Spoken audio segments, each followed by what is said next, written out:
اس میں سیکھے خواتین دین کے، کیا خوب ہے یہ سلسلہ دین اور خواتین،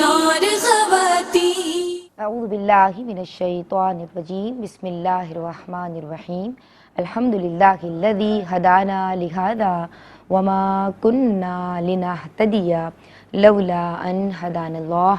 یعنی تمام تعریفیں اللہ رب العزت کے لیے ہیں جس نے ہمیں ہدایت کی راہ دکھائی، اور اگر اللہ ہمیں ہدایت کی راہ نہ دکھائے تو ہم کچھ بھی کر نہ پائیں۔ تمام تر درود و سلام ہوں اللہ کے حبیب سید الانبیاء امام الانبیاء حضور جان عالم صلی اللہ تعالی علیہ وآلہ وسلم پر۔ السلام علیکم ورحمۃ اللہ وبرکاتہ۔ جناب، خواتین کی دینی تربیت اور اصلاح کے تعلق سے ARYQ TV کی یہ ایمان افروز کاوش ہے جس کا سرنامہ ہے دین اور خواتین، اور بنیادی مقصد یہی ہے کہ خواتین کو، ماؤں کو، بہنوں کو، صنف نازک کو دین اسلام کی تجلیات سے منور کیا جائے تاکہ ہمارے گھروں میں شریعت مطہرہ کی پریکٹس کو عمل میں لایا جا سکے، کیونکہ ظاہر بہنیں گھر کی بنیاد ہوتی ہیں، اکائی ہوتی ہیں، اور جب وہ دین سیکھتی ہیں اور دین پہ عمل کرتی ہیں اور اتنی زیادہ سیریس ہوتی ہیں، کانشیس ہوتی ہیں اس حوالے سے کہ وہ پھر دین پہ عمل کروانا بھی شروع کر دیتی ہیں، تو جو ان کے زیر اثر، زیر تربیت ہوتے ہیں، جو ان کے متعلقین ہوتے ہیں، ان کی بھی وہ تربیت کرتی ہیں۔ تو ہمارا فوکس ہے ایک ماں پہ، ایک مدر پہ اور اس کی تربیت پہ۔ آپ دیکھ رہے ہیں سیدہ ندا نسیم کاظمی کے ساتھ دین اور خواتین۔ جناب، موت ایک اٹل حقیقت ہے، کل نفس ذائقۃ الموت ثم الینا ترجعون۔ ہر جان کو موت کا مزہ چکھنا ہے، اور پھر اللہ تبارک و تعالی فرماتا ہے کہ تم سب کو اسی کی جانب پلٹنا ہے، یعنی ہم سب کو اس کی بارگاہ میں حاضر ہونا ہے۔ مفہوم عرض کر رہی ہوں، موت کہ جب تمام رگوں سے روح کو کھینچ لیا جائے گا، بہت سخت ہے۔ ہم نے سکرات اور نزا کی سختیوں کے تعلق سے پچھلے ہفتے کلام کیا ہے۔ روحیں کہاں جاتی ہیں؟ اللہ تبارک و تعالی کے حکم سے، اس کے اذن سے پروردگار سب کے ساتھ، یعنی جو اچھی روحیں ہیں وہ بھی کس مقام پہ ہوتی ہیں، اور جو گناہگار لوگ ہیں ان کی جو ارواح ہیں وہ کس طرح زمین کے نیچے مختلف درجات میں موجود ہوتی ہیں۔ جناب، یہ جو روح کو خواتین بہنیں کہہ رہی ہوتی ہیں نا کہ فلاں کی روح بھٹک رہی ہے، تو ایسا کوئی کانسیپٹ دین میں نہیں ہے۔ آج ہم بات کر رہے ہیں اس حوالے سے، یعنی فکری اور اصلاحی گفتگو بھی آج ہم کرنے جا رہے ہیں کہ اپنی موت کو یاد رکھنا ہے، موت کی فکر کرنی ہے، اور اس کی تیاری بھی کرنی ہے۔ کہ بس یہ اشعار ذہن کے نقشے پہ ابھر رہے ہیں کہ جگہ جی لگانے کی دنیا نہیں ہے، یہ عبرت کی جا ہے، تماشا نہیں ہے، وہ ہے عیش و عشرت کا کوئی محل بھی کہ جہاں طاق میں ہر گھڑی ہو اجل بھی۔ بس اب اپنے اس جہل سے تو نکل بھی، یہ جینے کا انداز اپنا بدل بھی۔ جگہ جی لگانے کی دنیا نہیں ہے، یہ عبرت کی جا ہے، تماشا نہیں ہے۔ موت تو سخت ہے، اور پھر اس کے بعد آخرت کی پہلی منزل ہے قبر۔ آج ہم عذاب قبر کے تعلق سے کلام کریں گے۔ آپ سب بہنوں نے ہمارے ساتھ یہ پروگرام دیکھنا ہے، اور ہم سب نے اپنی اصلاح کے نکات جو ہیں وہ کشید کر رہے ہیں۔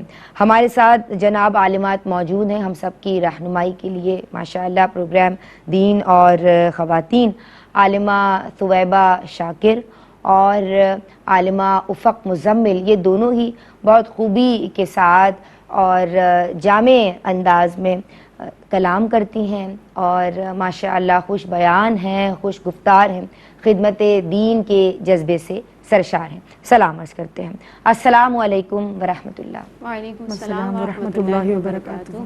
کیسی ہیں آپ دونوں؟ الحمدللہ رب العالمین۔ اللہ آپ دونوں کو سلامت رکھے۔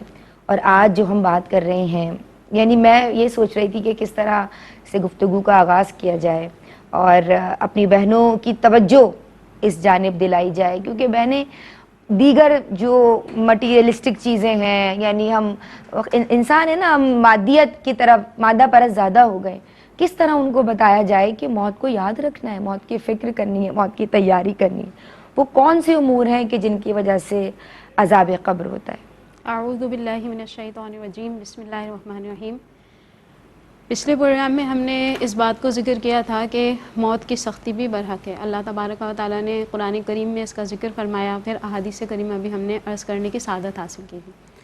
اب موت جب انسان کو آتی ہے تو یہ ایک تسلسل ہے، ایک عالم نزا ہے، حالت نزا ہے، اور پھر اس کے بعد عمومی طور پر لوگوں کے ساتھ یہی ہوتا ہے کہ مسلمان ہیں تو ظاہر غسل میت اور کفن میت وغیرہ کے ذریعے ان کی تدفین کے مراحل ہوتے ہیں۔ تو نارملی انسان کو جس گڑھے کے اندر ڈالا جاتا ہے عرفاً ہم اسے ہی قبر کہتے ہیں، اور اسے ہی قبر کے نام سے تعبیر کیا جاتا ہے، اور اس پر بھی ہم نے پچھلے پروگرام میں بات کی تھی۔ میرے نبی برحق صلی اللہ علیہ وآلہ وسلم نے فرمایا عذاب القبر حق، یعنی قبر کا عذاب حق ہے۔ تو قبر کے معاملات کو مختلف حدیثوں میں مختلف انداز سے کثیر حدیث کے اندر بیان کیا گیا ہے، جس میں اچھے انسان کے ساتھ قبر کے اندر جو معاملات ہوتے ہیں اسے بھی بیان کیا گیا ہے، اور ایسے لوگوں کے ساتھ جو معاملات ہوتے ہیں جن کو ہم عذاب قبر کہتے ہیں یا قبر میں دی جانے والی سزاؤں کے ذریعے سے تعبیر کیا جاتا ہے، اس کو بھی احادیث کریمہ میں بیان کیا گیا ہے۔ جیسے کہ حضرت ابو ہریرہ رضی اللہ تعالیٰ عنہ کی روایت ہے کہ حضرت ابو ہریرہ فرماتے ہیں کہ جب سورہ طٰہٰ کی آیت نمبر 124 نازل ہوئی تو نبی کریم علیہ الصلاۃ والسلام نے صحابہ کرام سے پوچھا کہ تم جانتے ہو تنگ زندگانی کیا ہے؟ تو صحابہ کرام نے عرض کیا واللہ ورسولہ اعلم، کہ اللہ اور اس کا رسول بہتر جانتے ہیں۔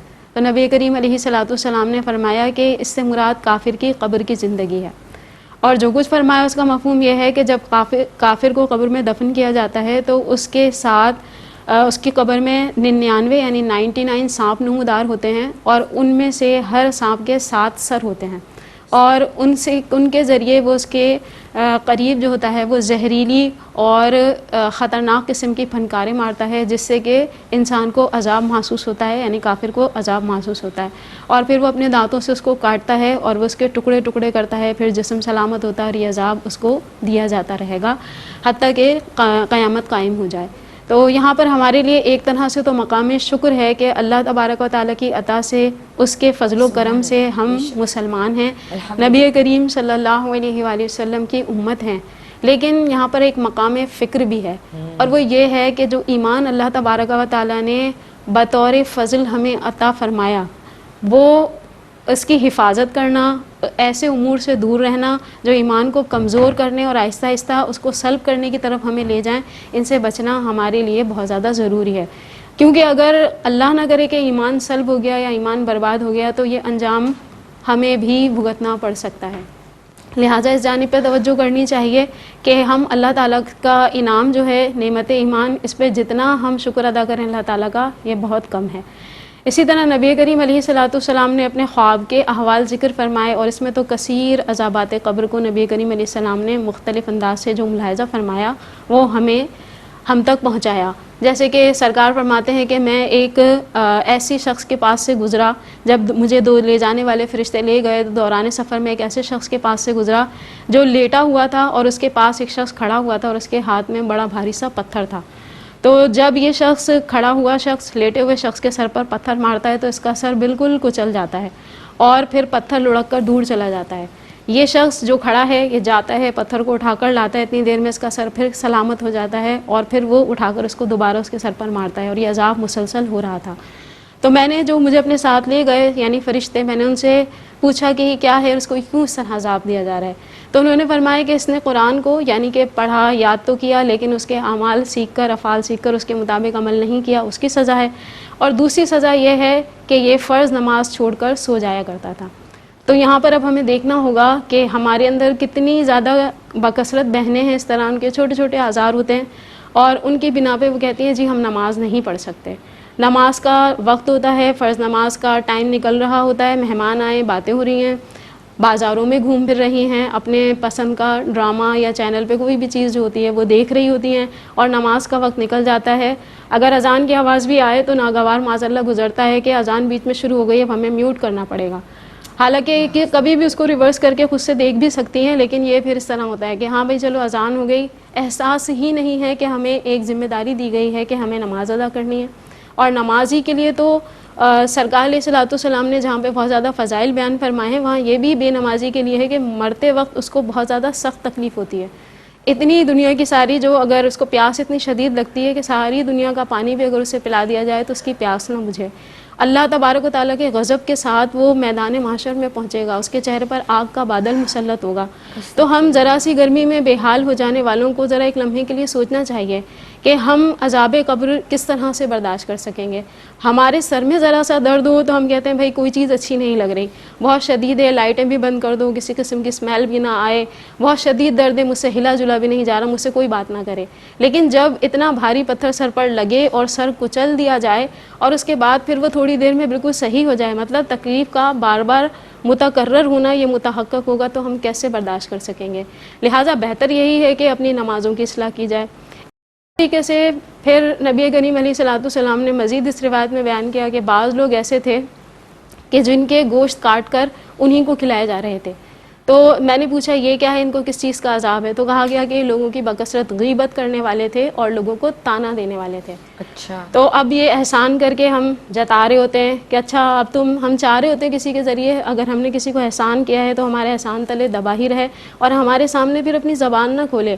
ہم جو کہیں صحیح یا غلط وہ ہمارا ساتھ ہی دے. اگر ہم غلطی پر ہیں اور وہ کہتا ہے کہ نہیں مجھے غلط کا ساتھ نہیں دینا تو ہمیں بہت ناگوار گزرتا ہے. اور ہم کہتے ہیں کہ نہیں, فوراً ہم احسان یاد دلاتے ہیں, ہم نے تمہیں اس طرح کیا اور تم ہمارے ساتھ ایسا کر رہی ہو, یہ تم نے اس طرح تمہیں شرم آنی چاہیے. احسان یاد دلا کر اور تکلیف پہنچاتے ہیں. اللہ تعالیٰ خود بھی فرماتا ہے کہ اپنے صدقات کو احسان جتا کر اور اذیت دے کر ضائع مت کرو. تو ہم اتنی نیکیاں کرتے ہیں اور احسان جتا کر طعنہ دے کر اس طرح کر کے لوگوں کو ہم ایک طرح اذیت دے کر اپنے ثواب کو ضائع کر رہے ہوتے ہیں اور قبر کے اندر یہ عذاب تیار ہے. اسی طرح گزشتہ بھی ہم نے پڑھا تھا کہ جو عذاب قبر ہو رہا تھا حدیث مبارکہ میں, تو ایک غیبت کرنا یعنی چغلی کرنا اس کا سبب بن رہا تھا اور دوسرا پیشاب کے چھینٹوں سے نہ بچنا. تو جب تک آپ نجاستوں کے بارے میں جانیں گے نہیں تو کیسے ہوتا ہے. عموماً بچوں کی پرورش اور تربیت والدہ کو ہی کرنی ہوتی ہے. اس میں بچے کے پیشاب کے چھینٹے بھی ہوتے ہیں, اس کی وامٹنگ بھی ہوتی ہے, چاہے ایک دن کا بچہ ہی کیوں نہ ہو, پیشاب ناپاک ہے. شریعت مطہرہ یہی فرماتی ہے کہ وہ ناپاک ہے, نجاست غلیظہ ہے, تو اس سے اپنے آپ کو بچانا چاہیے. تو باکثرت ہیں, بہت زیادہ ایسی حدیث کو ہمیں پڑھنا چاہیے. ایک ایک کو پڑھ کر ہمیں ذرا تصور میں لانا چاہیے کہ اندھیری قبر ہے, کوئی ہم اگر چیخیں چلائیں بھی تو کوئی فائدہ ہونے والا نہیں ہے کیونکہ ہماری آواز کسی تک نہیں جا سکتی. اس بے بسی کو فیل کریں اور پھر اس کے بعد ابھی جو ہے نا اپنا محاسبہ کریں کہ ہم کون کون سے ایسے افعال و اعمال. غیبت میں مزہ بہت آتا ہے, ایک کی بات دوسرے کو چار باتیں لگا کر سنانے لڑوانے میں مزہ بہت آتا ہے. نماز قضا کرنے سے کچھ بھی نہیں ہمیں فیل ہوتا, لیکن اگر اللہ نہ کرے اللہ ناراض ہوا اور عذاب قبر میں مبتلا کیے گئے تو پھر یہ سارے مزے اس وقت حسرت میں تبدیل ہوں گے. اللہ اس وقت سے ہمیں محفوظ فرمائے. استغفر اللہ ربی من کل ذنب واتوب الیہ. ان تمام حالات کو, ان تمام سچویشنز کو جو ہو سکتی ہیں سامنے رکھتے ہوئے موت کی فکر کیجئے, اپنی قبر کی فکر کیجئے, اپنی قبر کو اپنی آخرت کو سنوارنے کی آج سے ہی کوشش شروع کر دیجئے. ہمارے ساتھ رہیے, بات ابھی مکمل نہیں ہوئی ہے, ایک بریک شامل کر رہے ہیں. السلام علیکم ورحمۃ اللہ. بسم اللہ الرحمن الرحیم. السلام علیکم ورحمۃ اللہ. جناب دین اور خواتین میں آپ سب کا خیر مقدم کرتی ہوں. آج ہم بات کر رہے ہیں جناب عذاب قبر کے تعلق سے, یعنی میت کے احکام میں ہمارا جو ذیلی عنوان ہے وہ ہے عذاب قبر. اور بریک سے قبل جو ہم نے بات کی عالمہ ثویبہ شاکر ہمیں سمجھا رہی تھیں اور تسلسل کے ساتھ تلقین کرتی رہیں کہ جناب عذاب قبر حق ہے, قرآن و حدیث اس کی تائید کرتے ہیں اور ہمیں اپنی قبر کو بہتر بنانے کے لیے, عذاب سے بچنے کے لیے تیاری کرتے رہنا ہے. غیبت, چغلی, احسان جتانا, کسی پہ بہتان لگانا, گوسپنگ کرنا, خواتین جو ہے وہ سوشلائز کر رہی ہوتی ہیں اور پھر ان تمام برائیوں کو وہ بڑی ایزیلی, آج کل تو دور ایسا ہے کہ وہ اپنا بھی لیتی ہیں کہ یہ ڈیجیٹل دور ہے اور اس میں اگر ہم پیچھے رہ جائیں گے تو پھر ہمارا کیا ہوگا. تو جناب اگر آپ یہاں پیچھے رہ بھی جائیں تو کوئی ایشو نہیں ہے. اصل یہ ہے کہ اللہ اور اس کے رسول آپ سے اور ہم سے ناراض نہ ہوں. اللہ تبارک و تعالی ہم سب سے راضی ہو.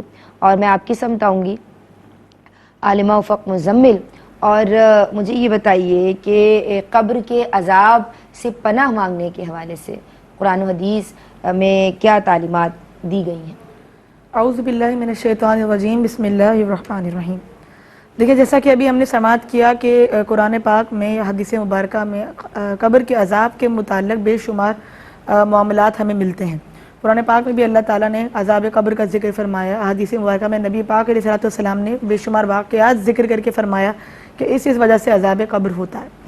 تو یہ رول ہے کہ جب اللہ تعالیٰ کسی چیز سے ڈرائے گا تو پھر اسے بچنے کے لیے راہ بھی بتائے گا، ورنہ بندہ کہاں جائے گا۔ تو یہ اوبیس اصول ہے، اور نبی پاک علیہ السلام کی بھی عادت کریمہ رہی کہ جب اللہ تعالیٰ نے کسی چیز سے اپنے بندوں کو ڈرایا، اور نبی پاک علیہ السلام کو بالخصوص تلقین فرمائی کہ آپ بشیر بھی ہیں اور نذیر بھی ہیں، نبی پاک خوشخبری سنانے والے بھی ہیں اور ڈر سنانے والے بھی ہیں۔ تو ڈر سنانے والے ہونے کی حیثیت سے ایک رہنما کامل کا جو کردار ہوتا ہے وہ آپ نے ادا فرمایا کہ پیارے آقا نے جہاں ہمیں عذاب قبر سے ڈرایا وہیں اس سے پناہ مانگنے کی بھی تلقین بیان فرمائی۔ اور اگر ہم حدیث مبارکہ کا رخ کریں تو پیارے آقا علیہ السلام کا طرز عمل یہ ملتا ہے کہ آپ کبھی خطبے میں ہوتے تو خطبے کے آخر میں ضرور اس طرح کی بات ارشاد فرماتے کہ عذاب قبر سے پناہ مانگو۔ اسی طریقے سے ایک روایت کے مطابق ایک خاتون نے نبی پاک سے جب دریافت کیا کہ کیا عذاب قبر ہوتا ہے، تو ان کے جانے کے بعد حضرت عائشہ صدیقہ نے نبی پاک کو جب پوچھا کہ کیا عذاب قبر دیا جاتا ہے، تو پیارے آقا نے فرمایا کہ ہاں۔ حضرت عائشہ صدیقہ فرماتی ہیں کہ وہ دن ہے اور اس کے بعد میں نے کبھی نبی پاک علیہ السلام کو ایسا نہیں دیکھا کہ آپ نے ہر نماز کے بعد عذاب قبر سے پناہ نہ مانگی ہو۔ اب آپ یہ دیکھیں کہ پیارے آقا علیہ السلام سے زیادہ اللہ کا مقرب کون ہو سکتا ہے، آپ سے زیادہ اللہ تعالیٰ کا محبوب کون ہو سکتا ہے، خود جس کو اللہ تعالیٰ حبیب قرار دے دے اس سے زیادہ اچھے اعمال کس کے لیے ہوں گے کہ جس کے لیے یہ کائنات بنائی گئی۔ سبحان اللہ۔ جب وہ حبیب ہمیں ترغیب دے رہا ہے کہ قبر کے عذاب سے پناہ مانگو، اس کا مطلب یہ ہے کہ ہم جیسے گناہگار کہ جو پیارے آقا علیہ السلام کے قدموں کی دھول کی مثل بھی نہیں، تو ہمارے لیے کیا طرز عمل ہونا چاہیے۔ جب وہ ہر نماز کے بعد قبر کے عذاب سے پناہ مانگا کرتے تھے تو میرے اور آپ کے لیے تو ہر لمحہ یہ فکر ضروری ہے۔ بالکل۔ ہر قدم پر ہم سے گناہ سرزد ہوتے ہیں، ہر لمحہ ہمارے اندر برائیاں سرایت کرتی ہیں، ہر لمحہ ہم اپنے آپ کو قبر کے قریب پا رہے ہیں، تو بالخصوص میرے اور آپ کے لیے یہ ہونا چاہیے کہ ہم ہر لمحے قبر کو یاد کریں۔ وہ حضرت عائشہ صدیقہ فرمایا کرتی تھی نا کہ جو دن میں 70 مرتبہ، یعنی اشارہ کیا تھا کہ کثرت سے قبر کو یاد کرے گا تو اس کا شمار شہداء میں کیا جائے گا، یہ مفہوم روایت ہے۔ یعنی اتنا کثرت سے جب آپ قبر کو یاد کریں گے ایسا کہ آپ کے ذہن میں یہ ایک تصور بیٹھ جائے کہ ہم نے جانا ہے قبر میں۔ ہمارے یہاں پر یہ ہوتا ہے کہ ہم کسی میت کو اگر جاتا ہوا دیکھتے ہیں نا تب فوراً فیلنگز آ جاتی ہیں، لیکن اگلے لمحے وہ ہوا ہو جاتی ہیں، ہم بھول جاتے ہیں۔ کسی قریب شخص کا انتقال ہو جائے تو اس کو دیکھ کر وقتی طور پہ خوف طاری ہوتا ہے، کفن کو دیکھ کے وقتی طور پہ ڈر لگتا ہے، لیکن کچھ ہی لمحات بعد ہم وہ چیز بھول جاتے ہیں۔ تو ہمارے ذہن میں وہ چیز بیٹھتی کیوں نہیں ہے؟ کیونکہ اس کا یقین کامل اپنے ذہن میں بٹھایا نہیں گیا۔ یعنی کہ جب ہم یہ سمجھنے کو تیار ہیں، آپ کو پریپیئر کرنے کے لیے کمر بستہ ہو جائیں گے کہ جانا تو ہے، تیاری ضروری ہے۔ جیسے ایگزامس کی پریپریشن ہوتی ہے نا، کتنی زور و شور سے کرتے ہیں۔ نبی پاک علیہ السلام نے ایک مقام پر قبرستان سے گزر رہے تھے، تو آپ علیہ السلام نے صحابہ کرام سے علم ہونے کے باوجود فرمایا کہ یہ کس کی قبر ہے؟ کہا یا رسول اللہ اس کے اندر 5 کفار دفن ہیں۔ نبی پاک علیہ السلام نے فرمایا کہ اگر مجھے یہ خوف نہ ہوتا کہ تم ان آوازوں کو، ان عذابات کو سننے کے بعد اپنے مردوں کو دفنانے سے گریز کرو گے تو میں تمہیں ضرور ان میں ہونے والے عذابات سناتا۔ اور اس کے بعد فرمایا کہ دعا کرو کہ ہم اللہ کی پناہ چاہتے ہیں قبر کے عذاب سے، آگ کے عذاب سے، دوزخ کے عذاب سے۔ باقاعدہ یہ دعائیں منقول پیارا نے فرمایا کہ اللہم انی اعوذ بک من العجز والکسل والجبن والبخل والحرم وعذاب القبر، کہ اے اللہ میں عجز، سستی، بزدلی، بخل، بڑھاپے اور قبر کے عذاب سے تیری پناہ چاہتا ہوں۔ اسی طرح حضرت عائشہ صدیقہ فرماتی ہیں کہ پیارے آقا اکثر یہ دعا کیا کرتے تھے کہ اللہم انی اعوذ بک من فتنۃ النار وعذاب النار وفتنۃ القبر وعذاب القبر۔ یہ باقاعدہ دعائیں منقول۔ اسی طرح ایک اور مقام پر ہے کہ ایک صحابی رسول کا انتقال ہوا، پیارے آقا علیہ السلام تدفین کے لیے وہاں موجود تھے۔ اس دوران جب قبر کھودنے کا سلسلہ چل رہا تھا، پیارے آقا ایک مقام پر تشریف لے گئے اور لکڑی لے کر زمین کو کریدنے لگے۔ صحابی رسول کہتے ہیں کہ ہم پیارے آقا کو دیکھتے رہے کہ آپ کیا کر رہے ہیں۔ کچھ ہی دیر بعد پیارے آقا نے اپنا سر اٹھایا اور آنسوؤں سے تر تھے اور فرمایا کہ یہ بڑی سخت منزل ہے، اللہ اس کی تیاری کرو، اس سے پہلے کہ یہ وقت آ جائے اس کی تیاری کرو، اور یہ قبر جو ہے وہ آخرت کی طرف لے جانے والی منزلوں میں سے پہلی منزل ہے۔ اتنی تلقین کرنے کے بعد اگر ہم یہ نہ سمجھیں کہ ہمیں اپنے لیے کیا پریپریشن کرنی ہے، تو پھر یعنی کہ یہ ساری چیزیں پڑھنا یہ ہم نے پڑھی ہی نہیں در حقیقت، یہ ہم نے سمجھی ہی نہیں۔ ہم پیارے آقا علیہ السلام کے امتی ہونے کا دعویٰ تو کرتے ہیں، لیکن کیا نبی پاک کے سنتوں اور طریقوں پر عمل کر رہے ہیں؟ یہ سوچنا ضروری ہے۔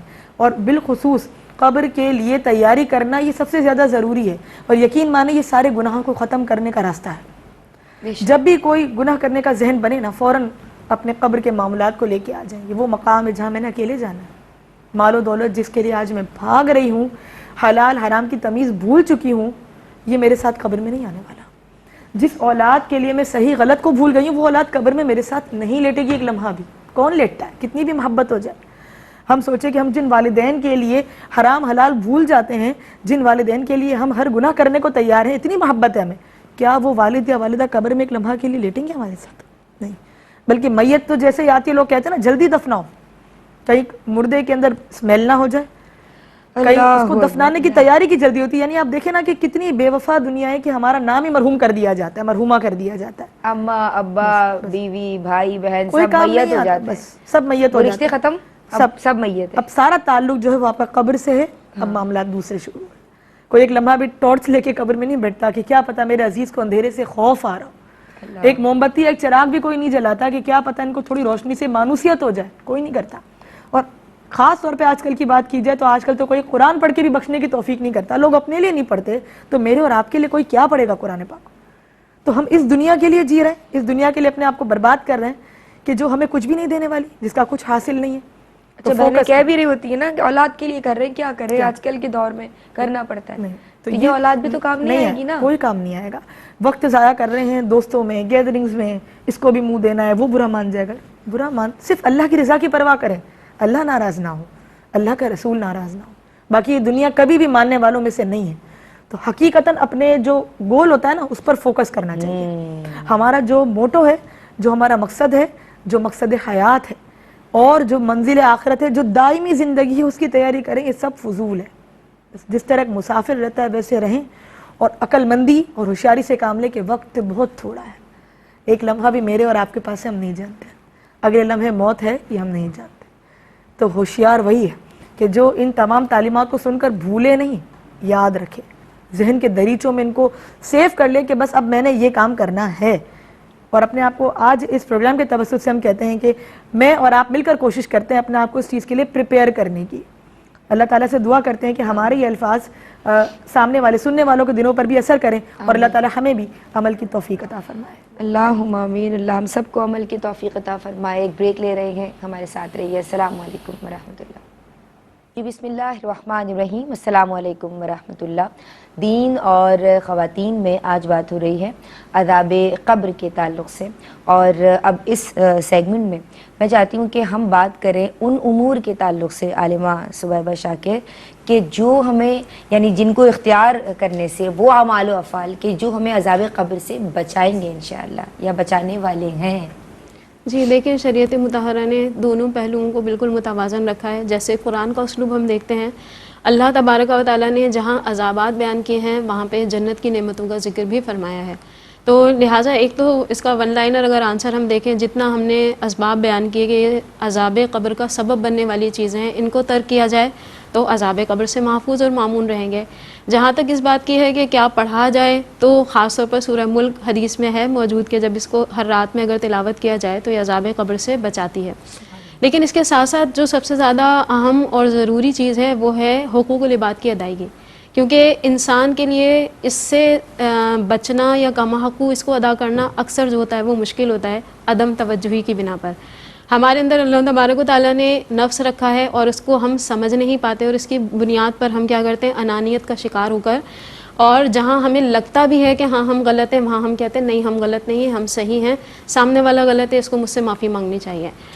تو اس طرح کے جب ہم معاملات کرتے ہیں تو پھر ظاہری بات ہے کہ حق رہے گا، اور اسی طرح اگر ظلم کے مرتکب ہو گئے، کبھی ہوتا ہے کہ سر پر ایک سودا سوار ہو جاتا ہے تو پھر اب ہم پرواہ نہیں کرتے کہ ہم کیا کر رہے ہیں اور کیا نہیں کہتے ہیں۔ میں تو اور خاص طور پہ خواتین میں کیونکہ ایموشنز زیادہ ہوتے ہیں، منتقم مزاج بھی ہوتی ہیں، اور اگر یہ انتقام لینے پر اتر آئیں تو پھر کافی مشکل ہوتا ہے ان کو سیلف کنٹرول حاصل کرنا، کیونکہ پھر ہوتا ہے کہ اگر کوئی معاف کرنے والا ہے تو اسے معاذ اللہ بے وقوف سمجھا جاتا ہے، کمزور سمجھا جاتا ہے، کمپرومائزنگ ہے کوئی تو اسے کہا جاتا ہے کہ تم تو اسی طرح گھٹ گھٹ کے ہی جیتی رہو، تم زندگی میں کچھ نہیں کر سکتی، تم آگے نہیں بڑھ سکتی، وغیرہ وغیرہ۔ تو اس طرح کر کے جب یہ چیزیں سوچیں حاوی ہوتی ہیں، نفس اندر ہے، شیطان بھڑکاتا ہے، تو معاملات خراب سے خراب تر ہوتے جاتے ہیں. اب ہوتی ہیں دل آزاریاں، طرح طرح کے مظالم. بعض مظالم تو اس طرح کے ہوتے ہیں کہ ان کا ایک سلسلہ طویل زندگی پر اثر انداز ہوتا ہے. جیسے ناحق کسی کی طلاق کروا دینا. اگر جیسے سامنے بھابھی موجود ہیں تو پھر ان کے لیے کیا جاتا ہے اس طرح کا کہ بھائی بھائی اسے مارے ڈانٹے، ہمارے سامنے ذلیل کرے، یا ماں یہ چاہتی ہے کہ میری بہو کے ساتھ اس طرح کیا جائے. سم ٹائم جو ہوتا ہے وہ بہو صاحبہ اس طرح کی ہوتی ہیں کہ وہ چاہتی ہیں کہ ماں کو میرے سامنے معاذ اللہ ڈیگریڈ کیا جائے اور اس طرح کی چیزیں کی جائیں. تو ایک تو ہے کہ فعل کا ارتکاب کرنے والا وہ تو گناہ گار ہو ہی رہا ہے، اور ایک ہے سبب بننے والا، یہ بھی بری ذمہ نہیں ہے. لہٰذا ہر قدم بہت زیادہ پھونک پھونک کر اٹھانے کی ضرورت ہے. اب ہونا یہ چاہیے کہ ہم اپنی زندگی کا ایک بالکل گہرے مشاہدے کریں اپنی زندگی کے، ہم پیچھے کیا کرتے رہے ہیں. انشاءاللہ جو ہے وہ اللہ کی امید سے، اللہ کی ذات سے امید ہے کہ وہ ہمیں توبہ کی توفیق عطا فرمائے گا، کیونکہ اتنے سارے گناہ کثیر ہوتے ہیں کہ ہمیں پھر لگتا ہے کہ شاید ہمارے پاس اب واپسی کا کوئی راستہ رہا نہیں. اگر ہم دیانت دارانہ اپنا محاسبہ کریں تو کوئی ایسا نہیں ہے کہ ہمیں اس کی فکر کرنے کی ضرورت پڑے، بلکہ ہم خود اپنی فکر کرنے کے لیے اتنی زیادہ لمبی فکر ہے کہ ہم اسی میں پھنس کر رہ جائیں گے. کر سکتے ہیں اگر کرنا چاہیں. جی بالکل ایسا ہی ہے. تو پھر جو ہے وہ توبہ کریں، پہلے توبہ کے صحیح مفہوم کو جانیں. اب یہ کہتے ہیں اللہ بچائے، اللہ کہنا نہیں چاہیے، اللہ تعالیٰ معاف کرے، ایسا ہونا نہیں چاہیے. لیکن پتہ ہے کیا ہوا، یوں ہوا یوں ہوا یوں ہوا، پھر وہی غیبتیں چغلیاں اور اس طرح کے معاملات ہو رہے ہوتے ہیں، اور پھر دل آزاریاں ہو رہی ہوتی ہیں، دیگر چیزیں ہو رہی ہوتی ہیں. تو اب خواتین یہ سمجھتے ہیں کہ اگر ہم اس طرح کی گفتگو نہیں کریں گے تو بات ہی نہیں ہے ہمارے پاس کرنے کو. تو بہت سارے ٹاپکس ہیں الحمدللہ، ہم بھی اسی معاشرے میں رہتے ہیں اور کوشش کرتے ہیں اپنی ذات سے متعلق کہ چیزیں جو ہے وہ اسی میں آتا ہے، مسالے میں، گوسپ میں، جی تو اس طرف بھی آنا ہے نا کہ اچھی بات معاملات کرنی ہوں. چاہیے. ہاں توبہ استغفار کریں، اور پھر یہ کہ اپنے کچھ ایسے اذکار وغیرہ اپنی سہولت کے اعتبار سے متعین کریں کہ فرصت کے اوقات میں آپ درود پڑھیں، ذکر اذکار کریں، ذکر کی طرف جو کہ قبر کے اندر روشنی بنانے کا سبب بنے. اسی طرح سے یہ بھی حدیث مبارکہ میں ذکر ہے کہ جب مومن کو قبر میں دفن کیا جاتا ہے تو ایک خوبصورت شکل والا، ایک اچھا جو ہے وہ لباس پہنے ہوئے شخص اس کی قبر میں نمودار ہوتا ہے. تو یہ اس سے سوال کرتا ہے کہ تم کون ہو؟ تو یہ کہتا ہے میں تیرا نیک عمل ہوں، اور اس سے اس کو انسیت ہوتی ہے بہت زیادہ. اتنے انعامات وہ قبر کے اندر پاتا ہے اپنے گناہوں سے بچنے کے سبب کہ اس کا یہ آرزو تمنا ہوتی ہے کہ اللہ تبارک و تعالیٰ اس سے قیامت میں فوراً پہنچا دے تاکہ یہ اپنے گھر والوں کو بتائے کہ اس کو کیا کیا انعامات ملے ہیں. تو ساتھ میں ہمیں ان چیزوں کو بھی پڑھنا چاہیے جیسے نبی کریم علیہ السلام نے فرمایا یہ کہ قبر یا تو جہنم کے گڑھوں میں سے ایک گڑھا ہے یا پھر یہ جنت کے باغوں میں سے ایک باغ ہے. تو پھر ہمیں سیکھنا چاہیے کہ کون سے وہ اعمال ہیں کہ جن کے ذریعے ہم اس کو جنت کے باغوں میں سے ایک باغ بنا سکتے ہیں. اللہ تعالیٰ سے پناہ طلب کرتے رہیں، اللہ تعالیٰ سے دعا کرتے رہیں، کیونکہ یہ ایک ایسی منزل ہے اس سے کوئی بچ نہیں سکتا. ہر ایک کو اس سے گزر کر ہی آگے کی طرف جانا ہے، اور پھر قیامت قائم ہوگی، اعمال کا حساب ہوگا، وہ معاملہ بالکل الگ ہے.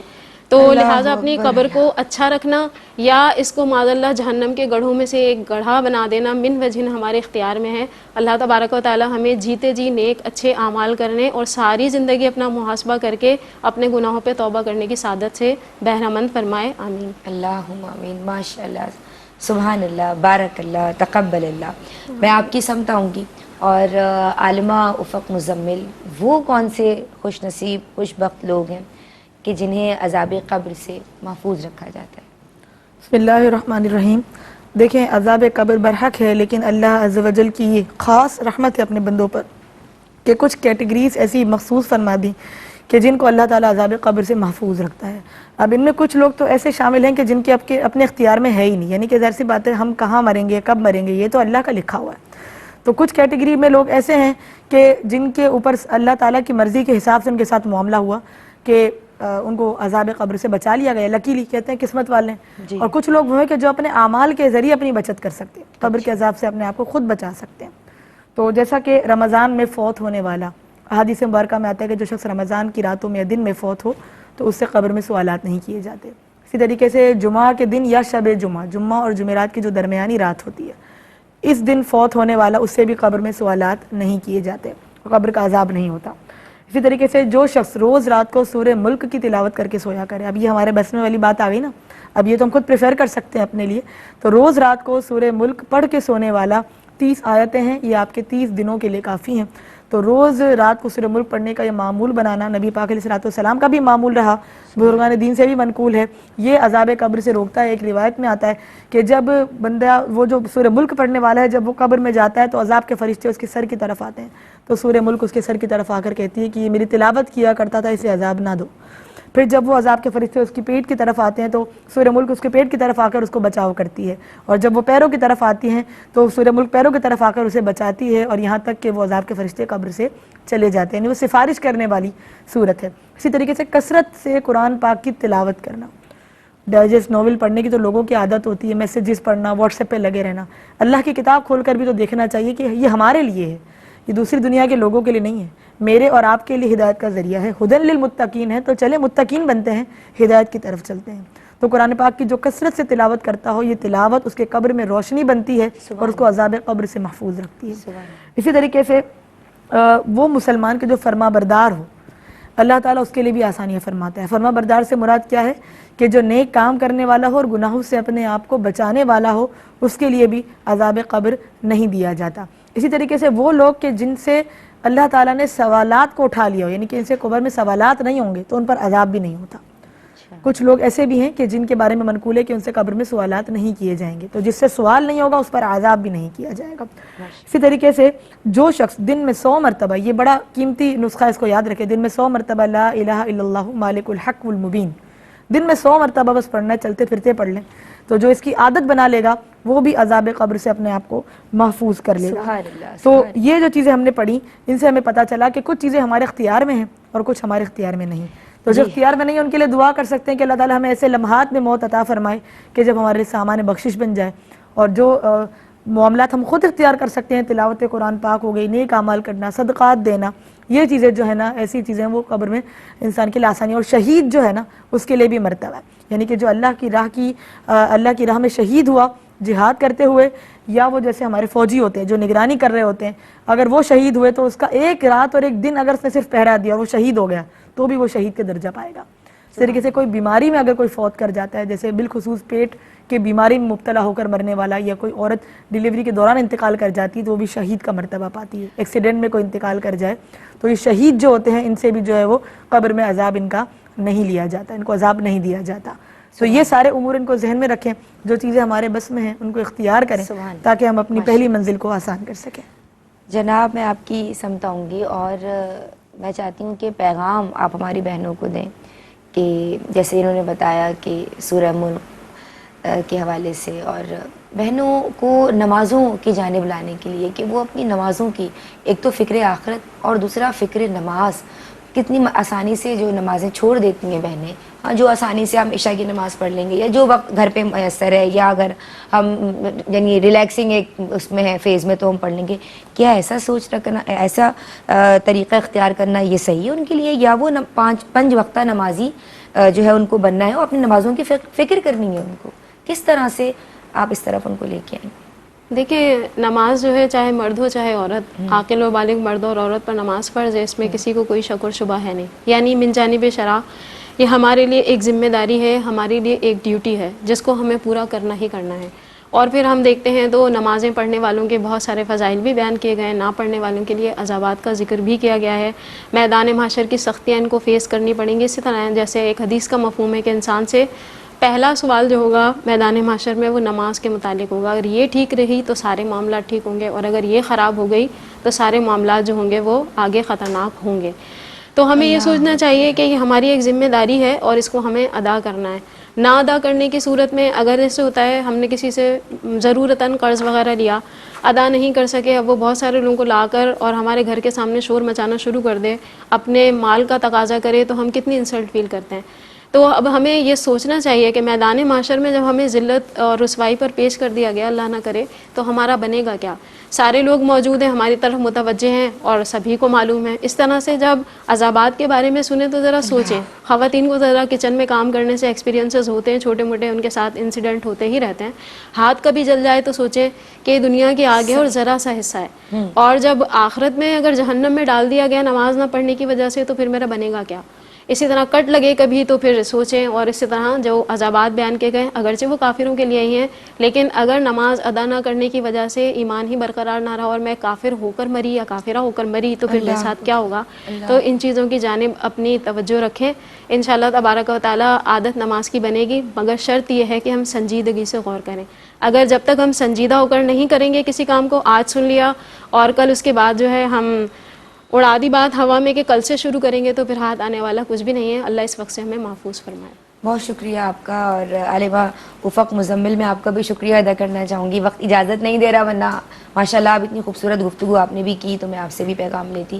ناظرین آج کے لیے بس اتنا ہی. نزا کی تکلیف، قبر کی سختی، موت کی سختی، اور آپ کے سامنے ظاہر لوگ دنیا سے جاتے ہیں، ہم میت کو، اپنے پیاروں کو میت کی شکل میں دیکھ رہے ہوتے ہیں، تو اس وقت سبق بھی لینا ہے اور اپنی بھی موت کو، ان حالات کو سامنے رکھتے ہوئے یاد رکھنا ہے تھرو آؤٹ. یعنی ہم کوئی بھی روٹین کے کام کر رہے ہیں، اپنی موت کو یاد رکھنا ہے اور پھر اس کی تیاری کرنی ہے. اللہ تبارک و تعالی ہم سب کا خاتمہ ایمان پہ بالخیر فرمائے اور ہم سب کو شیطان کے مکر سے بچائے. السلام علیکم ورحمۃ اللہ. بہرے نصاب دیکھیے آقا کی فرامی، اوج کمال پر ہے وہ تابندہ مضامین. احکام اس میں سیکھے خواتین دین کے، کیا خوب ہے یہ سلسلہ دین اور